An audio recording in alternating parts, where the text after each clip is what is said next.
Hello అండి, welcome to ప్రభా creative channel. వీటిని ఏమంటారో మీకు తెలుసా? మీ సైడ్ ఏమంటారో వీటి పేరేమో కింద కమెంట్ చేయండి. మా సైడ్ అయితే గురువింజలు లేదా గురువిందలు అంటారు. యాక్చువల్లీ అందరూ గురువింజలే అని అంటారు. వీటిని పూర్వకాలంలో బంగారం తూకం వేయడానికి తీసుకునేవాళ్ళు, వేసేవాళ్ళు వీటితో. మేమైతే చిన్నప్పుడు గొబ్బెమ్మలకి గౌరమ్మలకి వాడేవాళ్ళము. ఇవి కొంతమంది చెప్తారు, నమ్మకం ఉండేవాళ్ళు చేయొచ్చు. పూజ రూమ్లో పెట్టుకుంటే లక్ష్మీ స్వరూపంగా భావిస్తారు. దీపావళి టైంలో అయితే 9 లేదంటే 11 పెట్టి చేస్తారు. మేము అనుకోకుండా ఊరికి వెళ్తే చాలా సంవత్సరాలు అయింది వీటిని చూసి. అక్కడ చెట్టు కనిపించింది, చూస్తే కొన్ని తీసుకొచ్చాను నేను కూడా ఇంటికి వీటిని.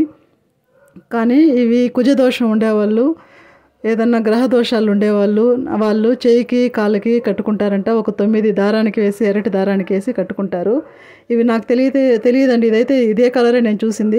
కానీ చాలామంది చెప్తుంటారు, విన్నాను, తెలుపు నలుపు పచ్చలలో కూడా ఉంటాయనేసి. తెలుపు అయితే శుక్రగ్రహ దోషానికి, పసుపు కలర్లో కూడా ఉంటాయంట. పసుపు కలర్ అయితే గురుగ్రహ దోషానికి, నలుపు అయితే శనిగ్రహ దోషానికి వాడతారంట. కానీ కుజదోష గ్రహానికైతే ఎర్ర వాడతారు. ఇవి మీకు కనిపిస్తే మీకు నమ్మకం ఉంటే వాడండి. అక్షయ తృతీయ రోజు కూడా పసుపు కలర్ బట్టలో 9 లేదా 11 పెట్టి బీరువాలో పెట్టుకుంటే మనకి ఐశ్వర్యం వృద్ధి చెందుతుందనేసి అని చెప్తారు. కొంతమంది పూజలలో, సాలగ్రామ పూజలలో చాలామంది వాడతారంట. వైష్ణవ పూజలు చేసేటప్పుడు చాలామంది వాడతారనేసి అని చెప్తారు. మీకు నమ్మకం ఉన్న వాళ్ళు వీటి గురించి తెలుసుకొని నమ్మకం ఉంటే వాడచ్చును. కానీ పెడితే ఉంటాయంటే ఏదో ఒక వీడియోలో చూసాను, ఇవి విషం అనే పాయిజన్ లాగా ఉంటాయి, తింటే ఆ చెట్టు ఆకులు తింటే కూడా పాయిజన్ అనేసి అని చెప్తారు. ఏమో నాకు దీని గురించి తెలియదు. ఒకసారి తెలుసుకోండి. ఎలా అంటే కొంతమంది ఏదైనా అవి ఎట్లైనా నవ్వులు చూసినా ఇది ఎలా ఉంటుందో, ఏదో గింజలు కదా నవ్వులు చూస్తే మనకు తెలియదు. ఏదో ఒక షార్ట్ వీడియోలో అయితే చూసాను ఇవి పాయిజన్ లాగా అనేసి. ఒకసారి తెలుసుకోండి దీని గురించి అయితే. కానీ పూజ రూమ్లలో పెట్టి లక్ష్మీ స్వరూపంగా కొలుస్తారని చాలామంది షాప్లలో కూడా కొంటారు. ఎవరికన్నా అవసరం అవుతుందేమో, కావాలేమో, కనిపించాయి కదా అనేసి అని తెచ్చాను. చూడండి ఎలా ఉన్నాయో. అదేవిధంగా అక్కడ తీసుకొని కొన్ని అదే మామిడి తోపులో ఉన్నాయి అనుకోకుండా వెళ్తే ఆ సైడు అలాగే షూట్ చేసాం ఆ మామిడి తోపు కూడా.